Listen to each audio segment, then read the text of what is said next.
What's up, guys? It's Tony with 4Money. Welcome to the December and final episode of Curbside Treasure 2020, where I'm going to show you the $2,100 worth of trash that I found and sold this month. Let's do it.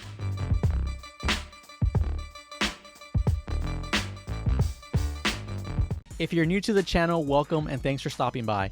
And if you're new to the series, I highly recommend you go check out the intro to Curbside Treasure 2020, as well as the July through November episodes, so you can kind of get a better idea of what's going on here, the rules I set for myself, my strategy when pricing these items, and even some cool stories with some of the stuff I sold. Just a quick recap of where we're at right now. In July, we had $2,701 in sales. In August, we beat that by 1.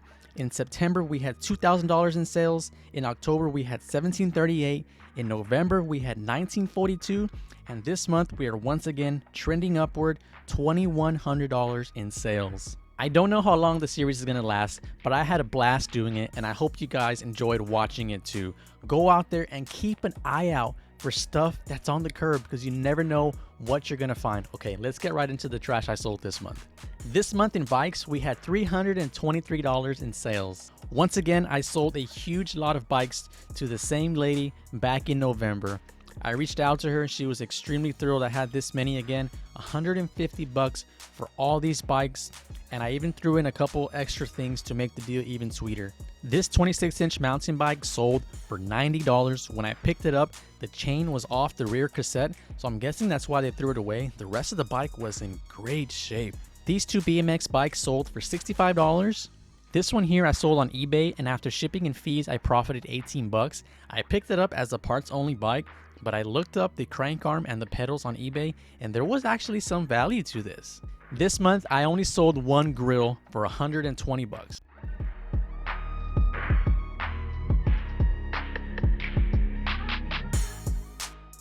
This month in kid related items we had $80 in sales.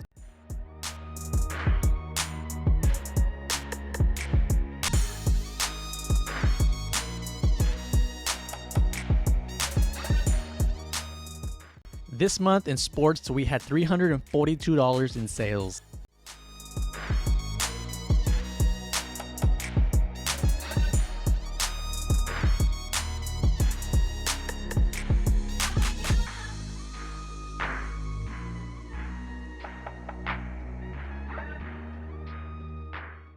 I sold this tennis racket stringer on eBay, and after shipping and fees, I made $47. This Beretta gun case, I also sold on eBay, and after shipping and fees, I made $20. This one is incredible. It's this vintage Nike Bo Jackson the ball player poster. I sold it on eBay for $127.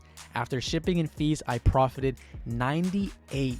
This month in tools, we had $125 in sales.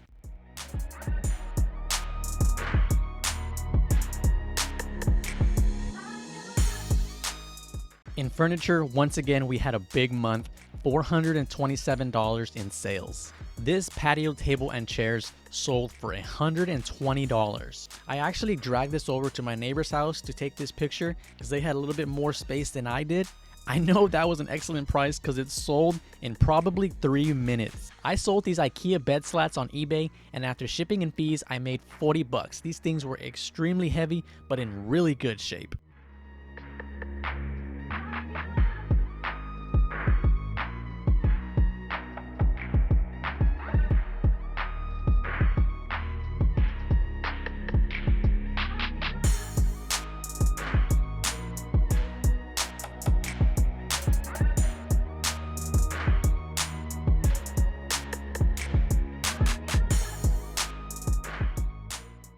This brings me to my favorite item of the month. It's this pair of vintage farmhouse chairs that I sold for $46. So this lady reached out to me asking if I could hold the chairs for 4 hours. I don't normally hold things, but these were kind of moving slow, so I said, you know what? Okay, no problem. And I didn't hear from her again. 4 hours later, she shows up. And when she asked for that 4-hour hold, I thought she was getting off of work in 4 hours and just wanted me to hold them. Turns out they drove 4 hours to come pick up these chairs. 8 hours round trip just to pick up these chairs. It was extremely cool to meet them. They were a very nice couple. We talked for about 10 minutes and they were on their way. And it always makes me feel good when somebody says that the item was nicer than they thought, even though the price was really good and I tried to take pretty good pictures. Really cool sale of the month. Really enjoyed this one.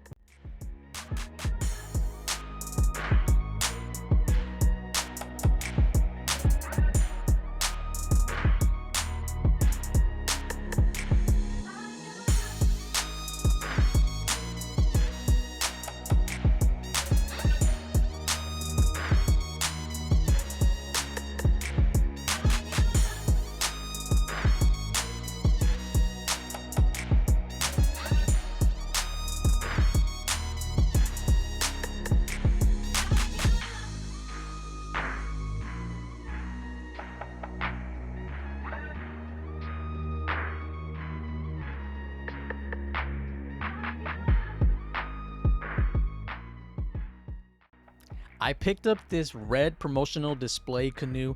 I had zero hopes for it. I didn't think it was gonna sell. This guy reached out to me 10 minutes after posting that he was an exclusive collector of Leinenkugel. I hope I say that correctly. Leinenkugel?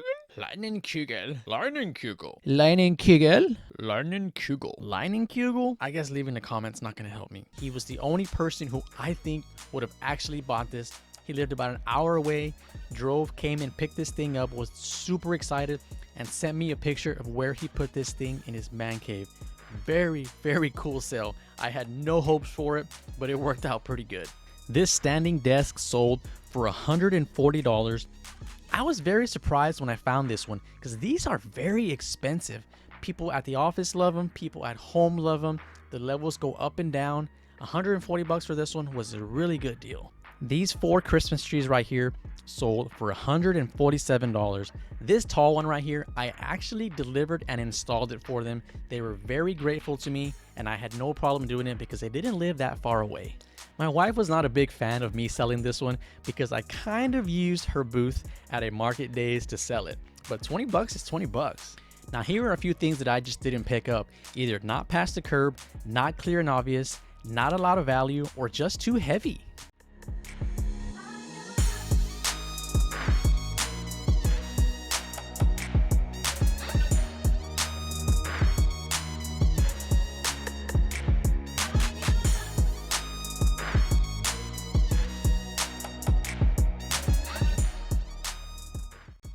Now here are a few things that I gave away.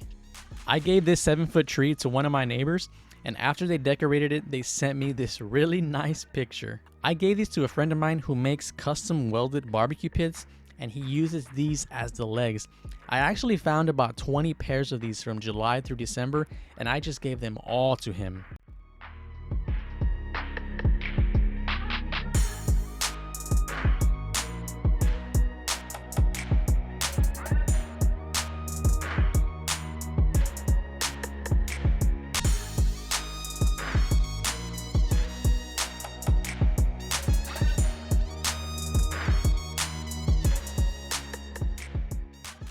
Now finally, some things that we kept. We have this restroom in our house that had a bare wall, and I found this cabinet and I hung it up to stage it to sell. Once it was up, both my wife and I loved it and we just decided to keep it. That concludes all the items for December and all the items for 2020. Our total now from July through December is $13,183. I don't know if the series is going to continue. I had a ton of fun putting this together and I hope you guys enjoyed it just as much as I did. And just as I mentioned in the intro to the series, I honestly think if you take what I did and make it into a full-time occupation and not just a side hobby, I think $100,000 a year is achievable. Man, that is crazy, but I think it can be done. If you're not in an area that does bulk trash pickup, go to a thrift store, go to Walmart, go to Target, and start looking around those clearance aisles. There's a lot of stuff that you can flip for profits. I understand the objective of my channel is flip to fund your passion. $13,000 worth of golf would be really cool and fun, but in reality, sometimes we need this stuff to pay bills, and that's okay. an 8 to 5 sometimes does not cover all the bills. So I did use some of this stuff for golf. I did use some of this stuff to buy more stuff to resell, and I did use some of the profits to pay some bills. You can use this for whatever you want. If you make $50K a year at your job, how realistic is it that they're going to give you a 20% raise of $10,000? If you get a promotion, it's possible. But if you go out there and buy stuff and sell it, find trash and sell it, and give yourself that raise or promotion that you deserve without relying on somebody else to see your value, don't cut yourself short. All right, guys, thanks for watching this video, and a big thank you if you watched the entire series. I had a ton of fun doing this, and I hope you guys enjoyed it just as much as I did. Go out there, buy something, or in this case, find something, sell it, and use it to fund your passion, or use it to pay your bills. Do whatever you want with it, but don't limit yourself to how much you can earn. All right, guys, we'll see you next time.